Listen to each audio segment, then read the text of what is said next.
day everyone! Nandito tayo ngayon sa Armscore Shooting Center dito sa May Makati. Samahan natin si Boss Wifey para sa kanyang first day trial para sa firing. So siya ngayon ang bida dito na imbes ako dapat ang bida.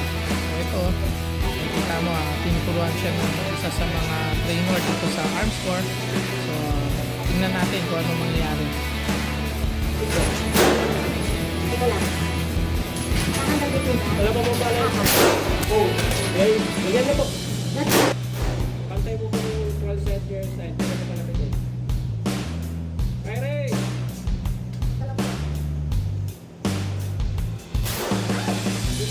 So ayun nga, sa unang putok medyo nagulat at kinabahan si Boss Wifey, pero nung tumagal medyo nag-enjoy na rin siya. So makikita nyo nga dito sa kanyang mga pictures na medyo naging happy siya. At nung huli, syempre kailangan makita nyo rin na kung paano ako manggigil para kuwari stress reliever ito. Pero ang totoo na ito, iniisip ko si Boss Wifey yung nasarap para medyo asintado tayo.